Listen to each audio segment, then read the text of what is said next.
Hello and welcome to the Eating Disorder Therapist podcast. This is a podcast to help you find peace with food and overcome disordered eating. And I'm Harriet Frew, aka the Eating Disorder Therapist. And I'm so excited to share with you all kinds of stories, tips, information and guest interviews to help you on your journey in finding peace with food. So thank you so much for listening today. Now today I have a guest on the show and I am talking to Katie Bramlett. Katie and her husband started WeShape, a movement-based fitness product with the intention of advocating for people to stop focusing on the number on the scales and instead putting their energy and efforts towards something more meaningful. Now, really interestingly, Katie had worked previously in the more traditional fitness space, and she'd actually built with her husband a very successful business promoting six-pack abs and weight loss. But Katie took the very brave decision to step away from all of this. Something didn't feel right and she felt pulled towards something much more authentic, encouraging and meaningful, with movement and the broader picture of well-being and self-worth to her community. So WeShape's entire product is rooted in intention, movement, community and beliefs. And Katie has a passion for bringing awareness to the toxic expectations placed on people in the fitness industry and believes that if we all unsubscribe to these messages, we can pave a new path that's rooted in self-acceptance, care and kindness. Sounds fantastic. So WeShape combines technology, kinesiology and psychology to reshape how and, more importantly, why we exercise. So I'm really looking forward to speaking to Katie today to hear more about her story and what led her to make the brave decision to move away from her thriving business towards something more meaningful. We're going to talk about how to defeat and break down toxic weight loss culture, particularly looking at the fitness industry. Katie is also going to talk about how to stop living in a constant state of vanity and body preoccupation, something again that can really happen in fitness. And she's going to explore the steps we can take to move towards true connection with the self and finding happiness and self-love. Really excited about this conversation today. Let's get to it. Hi, Katie, and thank you so much for coming on the podcast today. Thank you so much for having me. I'm really grateful to be here. Great. So, Katie, can I get you firstly, please, to introduce yourself to the listeners? Yes, my name is Katie Bramlett. I'm a co-founder of WeShape. We are trying to change the approach to fitness. I don't know if you want me to give a little context and a little history about the world I used to come from and maybe share a little bit about that journey. Yeah, no, Katie, I would love you to share actually, because you've got quite a sort of interesting story, haven't you? And I think it would be really great for the listeners just to have that context. So yeah, please do go ahead. Yeah, so my partner and I have been in the fitness industry for probably almost 20 years now. About 10 and a half, 11 years ago, my partner started a fitness company online. A couple years into that company, I joined him. Our primary focus was selling digital fitness products that, targeted people who were looking to lose weight, targeted people who were, wanting to get a six pack or tone their body.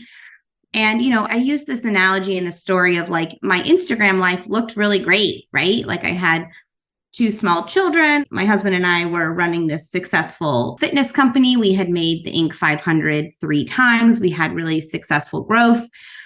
But to be honest with you, like there was still a pretty significant level of deep unfulfillment that was happening inside of me. And I couldn't quite understand it. And I knew it had something to do with the work that I was doing. I just didn't quite feel settled into that work. And around the same time, I started doing a lot of self-growth and work on myself and started realizing, there is this like sort of toxic cultural value around how we look and how our bodies are. And I had to wake up and essentially acknowledge that I was participating in that narrative by selling these types of products.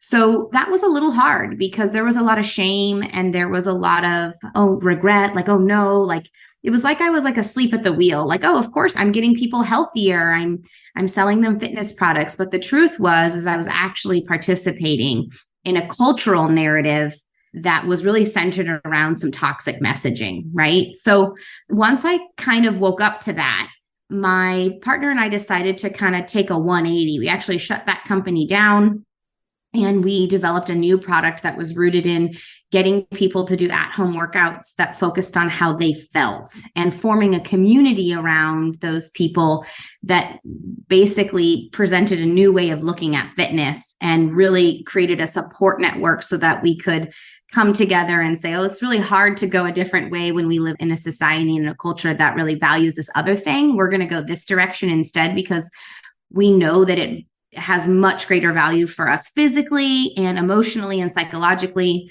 And so we also kind of have this community element of people who come together to support that journey. Yeah, and it sounds fantastic. So, Katie, when you were sort of having that sort of unease and feeling that there was something that wasn't quite right in your business, was that quite a sort of slow brewing feeling? Or was it like you kind of woke up one day and you suddenly thought, oh my God, this is all wrong?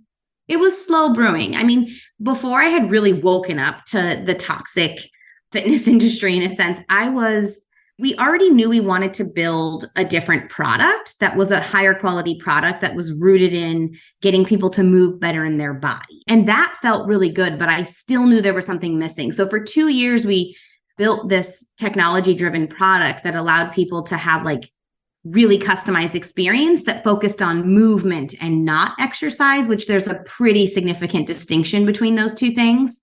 But there was this other like mission-driven piece that was still not kind of coming to the surface yet. But about a year ago, it started coming to the surface. And then I went, oh, wow, like there's so much more that we need to offer in addition to just this movement-based product. We needed to address some of these major issues and cultural values that we were all participating in. So then that's when we started kind of developing the community element. That's when we had started a podcast. That's when we started interviewing, people like yourself, intuitive eating psychologists, so that we could better understand why some of the messages we were subscribing to in the past were no longer serving the best interest of us emotionally or psychologically.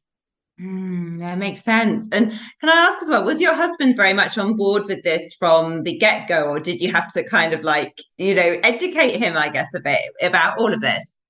He is like a movement expert. So he was always on board with developing a product that was rooted in movement and not exercise, right? I think of exercise as like burn as many calories or sweat or push yourself or, no pain, no gain. And he was really on board with the idea that something that's really sustainable for the long haul needs to be focused in more movement, a more movement-based approach that has a lot of like exercise science and biomechanics at the core.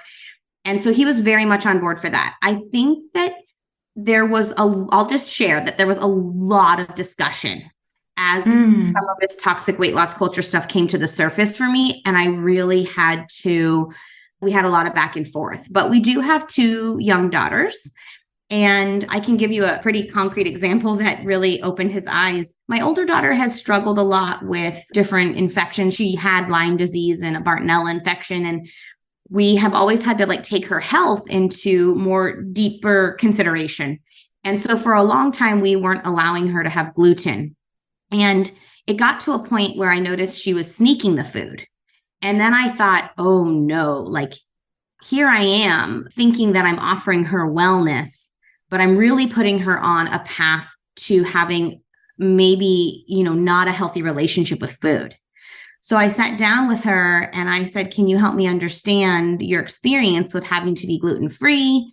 And she kind of shared her experience. And I basically had to make a decision at that point that I rather her potentially have additional whatever side effects from the gluten physically than go down a path of potentially harming her emotionally or psychologically, right? I was like, there's this common thing that happens in the wellness space. And this is the path I was on, which was, be neurotic about your food and, make sure you're getting enough exercise. But this is all for my wellness, right?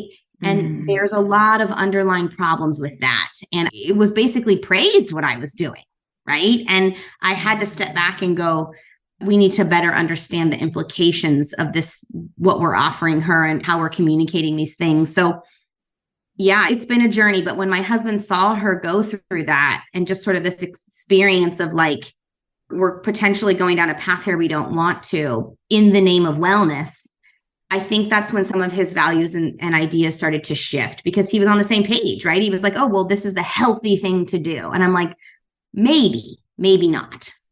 That was kind of his bigger wake up call, honestly.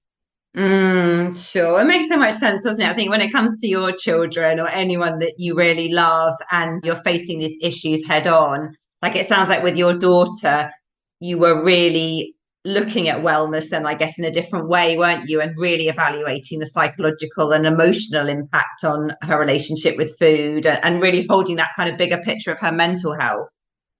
Yeah, we were just focusing on the physical, and to think that we're just physical beings is naive. Like, we have emotional and psychological and spiritual needs. And if we only focus on one thing, we can get off course, in my opinion. And so it's really, in my opinion, about like thinking about the human being as the whole. And that's what I'm really trying to do with WeShape. Like, if I were to deliver a fitness product to somebody, what would those pillars be? What would they be rooted in? And essentially what we've come to the conclusion around that is they need to be rooted not only in the best interest of people physically, right? So again, that's focusing on that movement versus exercise, but we also deeply have to consider the human being's psychological and emotional and social needs as well. And so we always, I think as humans, we have this tendency to compartmentalize these parts of ourselves, but they're all integrated and one does impact the other. So we can't just look at one side of it. We have to zoom out and understand the entire holistic implication of some of the beliefs and behaviors that we have. So when somebody sort of approaches WeShape, what does their journey look like in terms of how they might engage with a program, or, is there a sort of set path, or are there lots of different ways that you can get support? Yeah. So when people come to us, some people, we're essentially offering an at-home workout that's extremely customizable in real time. So people can interact with the product and scale movements up or scale movements down based on their own individual needs. So we have like thousands of video files that people have access to. Behind the scenes, it's pretty complicated. The user experience is pretty simple. It's push play and then scale up or down as needed. But, people come to us for a variety of different reasons. Sometimes people come to us and think that they're going to go on a weight loss journey. And I often have a little joke that I'm like, surprise, it's actually not what you signed up for. So our product doesn't focus on goal setting around any type of weight loss. We focus more on how people are feeling. So we do like a monthly feel good score, a survey that people take that focuses on, is there pain in your body? Are you sleeping well? How's your self-confidence? What's your energy levels, right? So we're kind of taking weight loss off of the table. In fact, we actually encourage people to recycle their scales. We don't really feel like it's a good form of measurement to really determine if someone is doing well in their life. I think especially as people who identify as female, they've taken that number and created their own personal worth and value system around that number. And I just don't think that serves us. So we don't focus on scales. We don't focus on weight loss. We focus on how people are feeling. We do not give prescriptive, like you need to do a workout every day. We're like, do a couple a week, do what feels good for you. This is about checking in with how you feel and making decisions from that space with, trying to be aware of like the self-judgment and all the things that come with that. We also offer a community piece because I knew the community would be so important if we were going to be tackling some of these issues. So we offer daily community calls where people can, pop on Zoom, connect with community.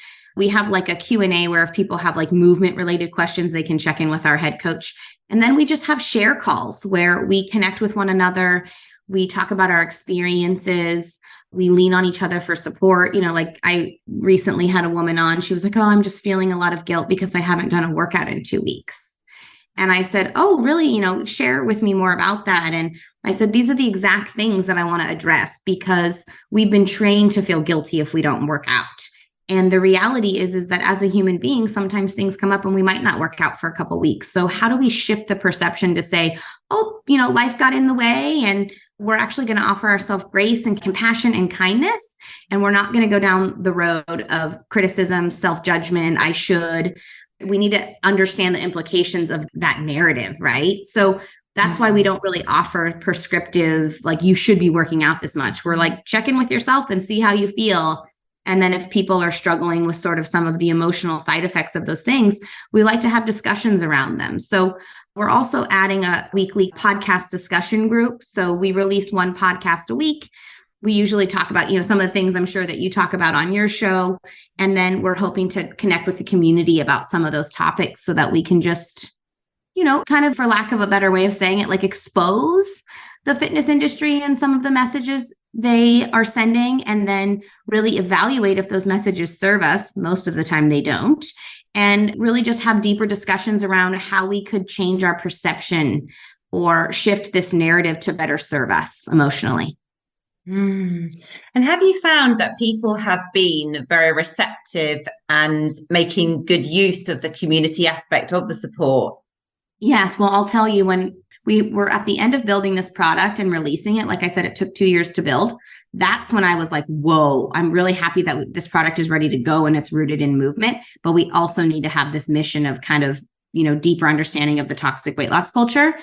And I will never forget that I was presenting this idea to a business colleague in a different company. And he was like, I'm so sorry, you're not going to be able to sell that.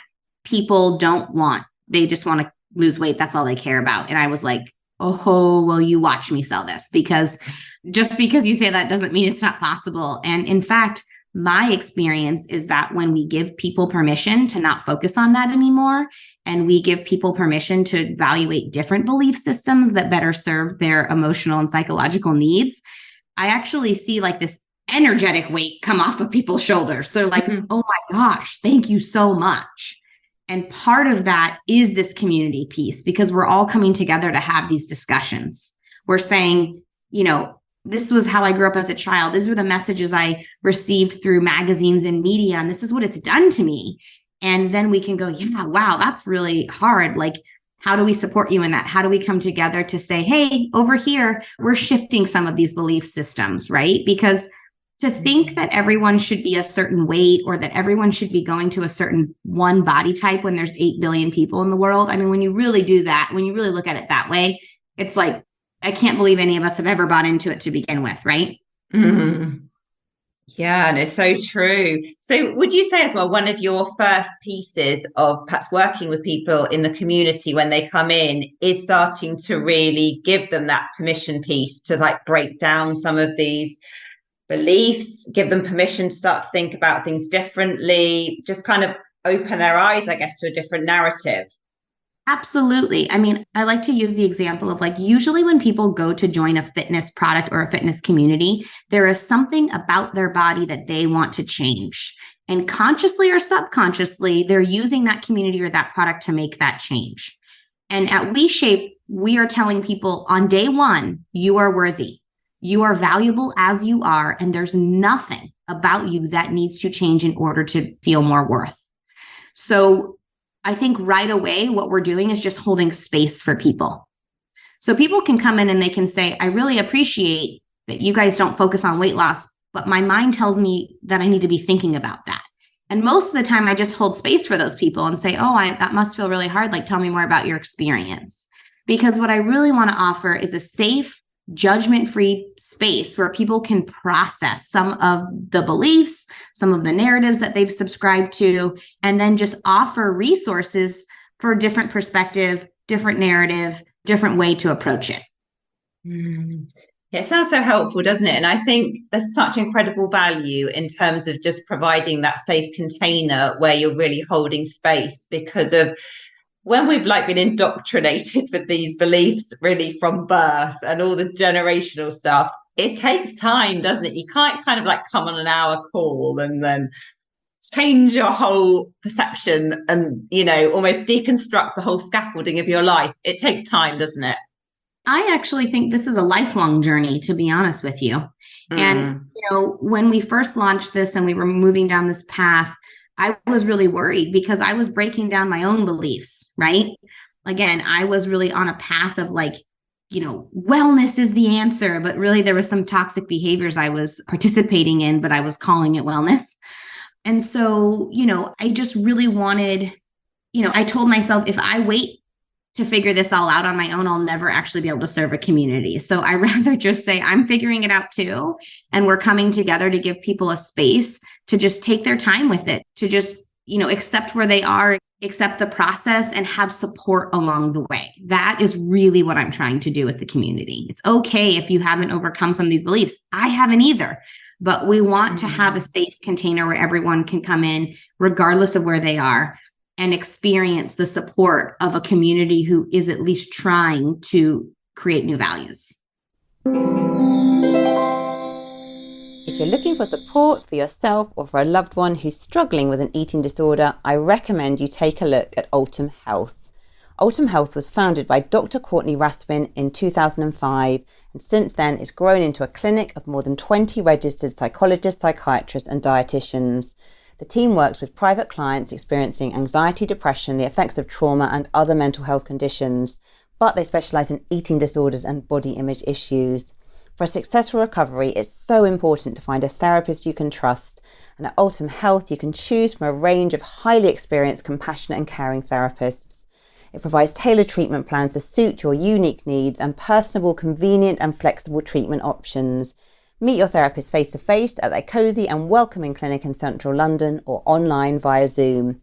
Visit ultimhealth.co.uk, so Ultim is spelled ALTUM health.co.uk, to find out more and check out the fantastic resources available, including hundreds of helpful articles packed with advice.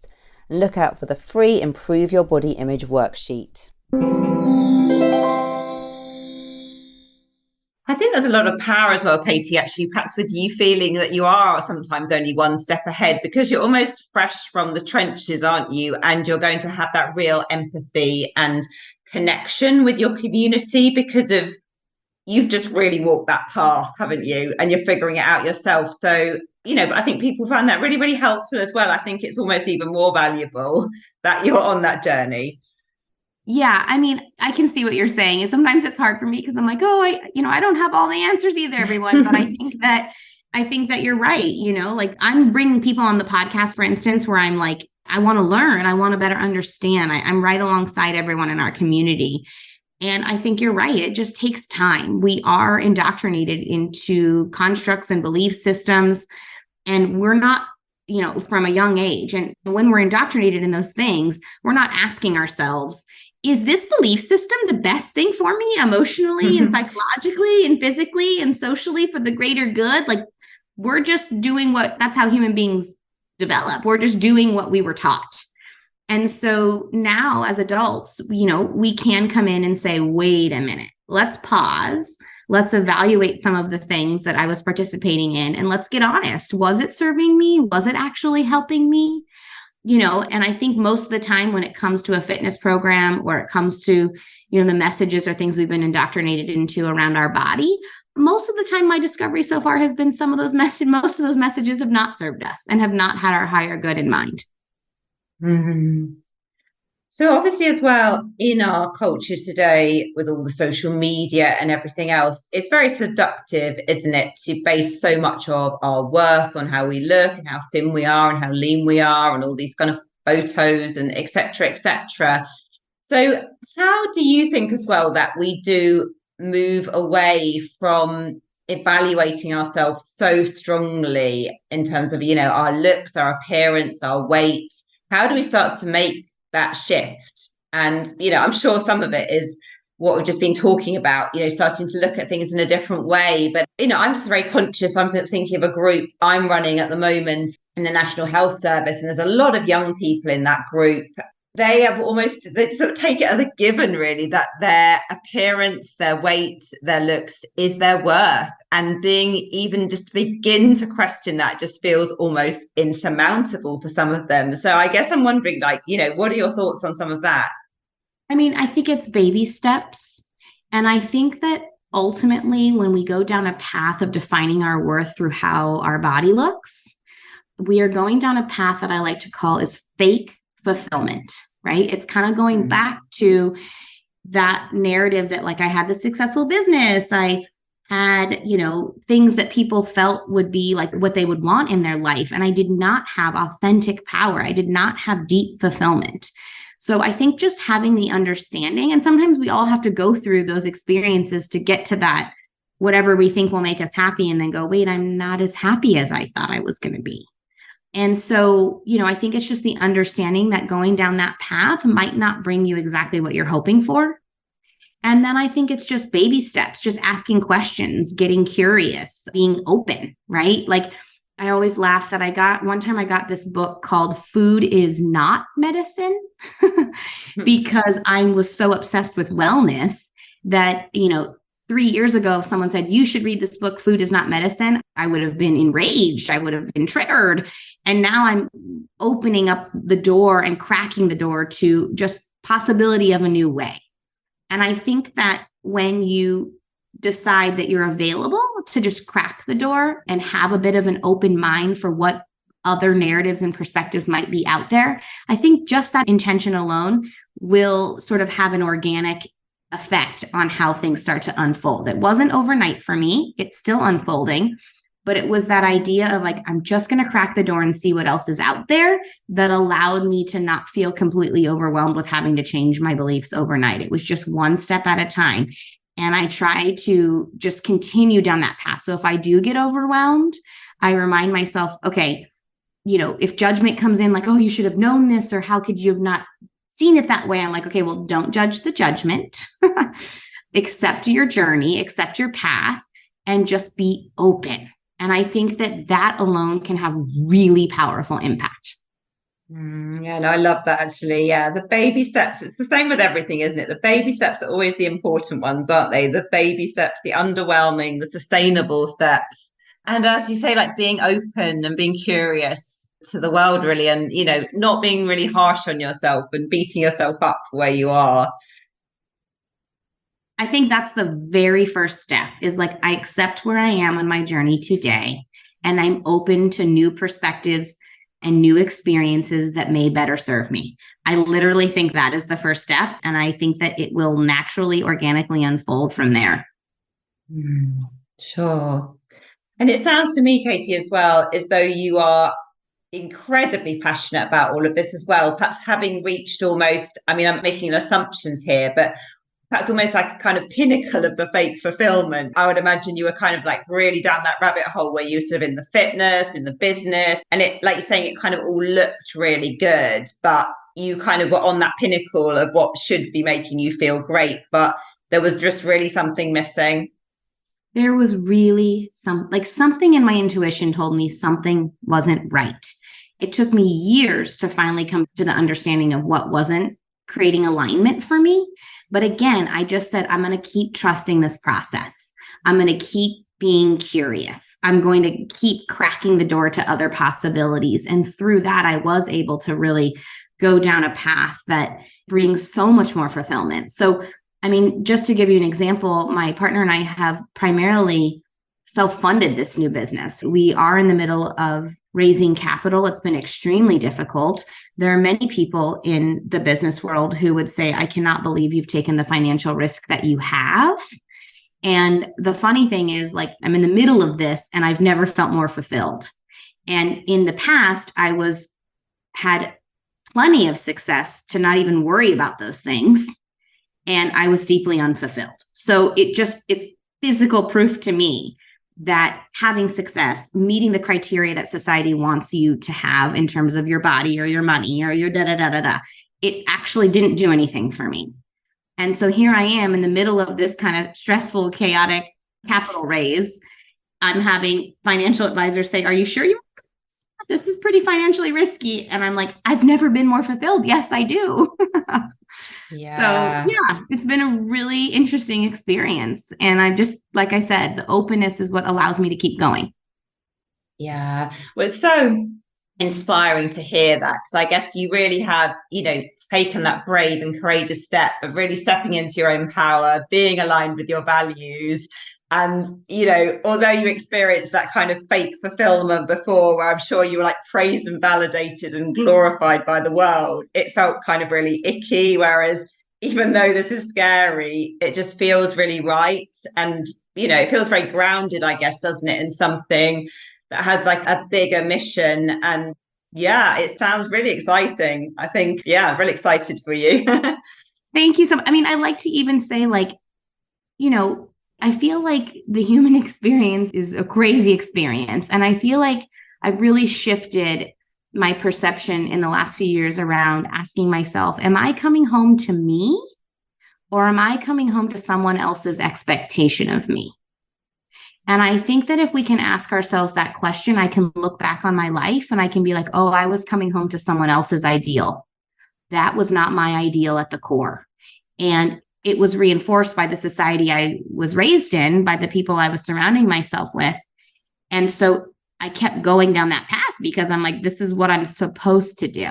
But when I really got quiet and I really said, I want to come home to me, my values shifted and I wanted something very different. So those are hard things to face, but I have never felt like it's been more worth it, if that makes sense.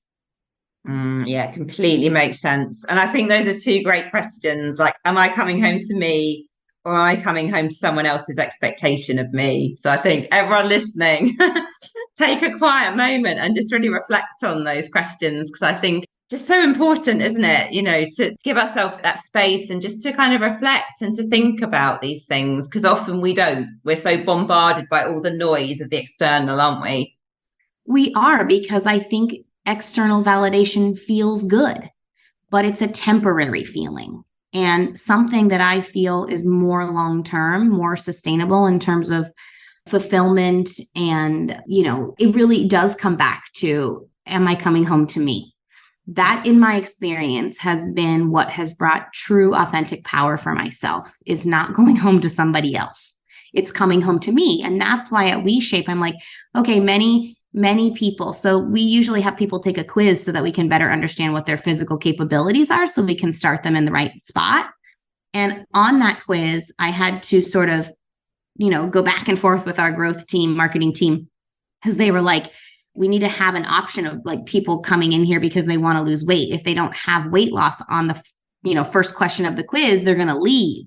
And I was like, oh, I don't even like that word. And then I finally realized, actually, it's okay if I put that on there. Like, people can come in and say they want to lose weight, but then once they get here, I'm not going to be able to offer them that. And so I often joke that like people will join WeShape as a means of fulfilling subconsciously some sort of external validation that they're looking for.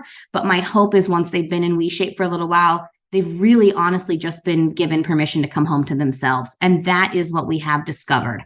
I have many women and men in the program who have said, oh my gosh, like for 70 years, I really look towards other people's opinion of me in order to find any worth and value.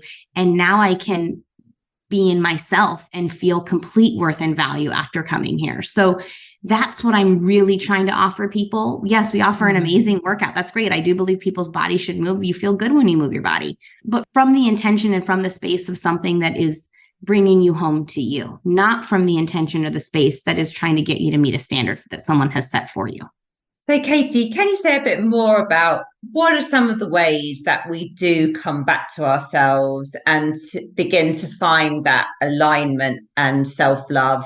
And I realize that's a huge question, but yeah, perhaps you could just share a few of your thoughts. Well, I think on the day-to-day is acceptance, self-acceptance. Like, I think that I've always personally had this tendency for like, what's next? Like, even as I've gone down a self-growth journey, it's like, okay, well, what's the next stage in my growth? It's like, wait a minute. There is so much value to be had in this moment. And what am I doing in this moment? Am I judging the judgment that's coming up? Am I being overly critical? And it's like just having this sort of sense of, on the day-to-day, this intention of like, I'm going to just try to offer myself acceptance for the mistakes that I'm making, acceptance for where I am in the journey, acceptance for the process, acceptance for the feelings that come up when I offer myself that. Just acceptance to me is kind of the first step. And then really from there, evaluating intentions. I always talk about how valuable this particular book for me was. It's called Seat of the Soul by Gary Zukov. And he talks so much about intentions. And so, once we're kind of like in a space of working on acceptance and then moving into shifting intentions, I think that's where the magic really happens. Like, I think we underestimate what a conscious intention can offer us. I think we have so many subconscious intentions that we're not aware of. But when we get still, when we get quiet, when we offer ourselves acceptance, we can then begin to say, okay, what do I really intend? Right? What is my underlying intention here? And once you do that, again, I think things start to kind of naturally unfold once you get grounded in that intention. Yeah, no, sounds really, really helpful. And I think I'm so with you there, really. The acceptance has to come first, doesn't it? And it sounds so simple, but it's hard, isn't it? We're not good, I think, as human beings in the cultural kind of backdrop that we live in being very accepting of ourselves. It's quite an alien concept sometimes. Absolutely. And again, acceptance is likely, in my opinion, a lifelong journey. It's not like, okay, step one, acceptance. Okay, I've mastered that. Now, step two, intention. It's like, no. These are practices that we bring into our day-to-day life that will likely be with us on this journey for a lifetime. And like simple things like thinking of like speaking more to the intention piece, like, okay, I really intend to connect with my body and feel good about myself and have better self-confidence and have better self-esteem. Okay, great. If that's my intention, then joining a weight loss product is probably not going to fulfill that intention. So once we get real clear with those intentions, then we get to evaluate if the behaviors that we're taking are actually aligned with that intention. And I think most of the time we discover, oh my gosh, I've been doing all these things, but my intention is really this, and those behaviors are not aligned with that intention. And maybe I need to evaluate some of those decisions that I'm making. Yeah. And I guess it shows, doesn't it? We really need to be like doing some slowing down, tuning in to be able to kind of recognize what are our intentions. And because sometimes we're just rushing so fast, aren't we, that we can't really see the wood for the trees. We cannot. And we're in a society now, we're in the information age, right? We have every piece of information at our fingertips, and we're on the internet and on our phones all day. And it's like that sometimes is a recipe for like letting other beliefs and other people lead you where they think you should go. And what I'm trying to say is what happens when you pause and you look inside and you say, well, what do I value? What do I believe? And what is my intention and what's going to best serve me? I think we find a lot that some of the common things that we see in our culture do not have alignment possibly with some of those things that we hope to have and desire for ourselves deep down. Yeah, so very true. So Katie, if people want to find out more about WeShape or join your community or one of your movement programs, how do they get in touch with you? Yes, so we're on every major social platform. You can find us. We have 2 social handles. So we're at WeShape, and that's a lot of our movement-based videos and content. And then we have WeShape Podcast, which is a lot of the content around toxic weight loss culture and different guests and experts that we have on the podcast. And then you can also find us at WeShape.com/food freedom. So for your listeners, we've set up that special link to give them a 2-week trial to check WeShape out. Okay, fantastic. Yeah, they're brilliant. Well, I just have to make sure I've got all those links from you, because I'm sure there will be people listening that will be really interested in finding out more and possibly signing up. Absolutely. We'd love to connect with your community. I lead one of the calls every week, so I'd love to personally connect within the community. So yeah, I'll pass over all of those social handles and that link so that maybe you could put it in your show notes. Hey, fantastic. Okay, Katie. Well, I'd just like to really thank you so much for coming on the podcast today and for, just talking about this really incredible, inspiring work that you're doing. I think you've got an amazing story, just really, really inspirational. And, I just wish you and your husband and your team all the best with completely getting it off the ground and global domination or whatever your plans are. Thank you so much. I really appreciate the opportunity to connect with you, connect with your community, and share about our journey. Thank you. So if you want to get a real insight to what it's like working with me, you might be interested to do my online course, which is called 10 Steps to Intuitive Eating. It's usually £99, but currently has 50% off with the code Freedom is Possible, all one word. So you'll be walked through step by step through the 10 principles of intuitive eating with 25 videos, 29 comprehensive lectures. It's online, it's self-paced, so you complete it around your daily life. And email support is available from me throughout the course if you've got any questions or reflections or things that you want to share. So this is not just intuitive eating. This really pulls in a lot of things that I use in the therapy room. So a lot more about understanding your story, working on your ambivalence around change, helping you get motivated so you can start to put things into action, thinking about rejecting diet culture, tuning into your hunger and fullness, mindful eating, finding pleasure in eating, and peace with those old forbidden foods, improving your body image, working on self-esteem, understanding your emotional world, challenging negative thoughts, and preventing relapse, and more. So the course is for anyone who's weary of dieting and truly wants to learn the principles of intuitive eating, combining that with therapy and knowing what it's like to work alongside me. So if you're interested, do go to the eatingdisordertherapist.co.uk and use the code FREEDOMISPOSSIBLE to get 50% off the course. So I hope you enjoyed this episode today. Do go and check out all of Katie's details in the show notes. And if you're not following me already, do seek me out on Instagram at the eatingdisordertherapist_. I'm really trying to put more effort into my Instagram again after my account got hacked last year. I'm really trying to rebuild my new account, share lots of things on stories, create some more posts, do a bit more personal content as well. So hopefully you'll really enjoy that and find it inspiring and to help you on your own journey.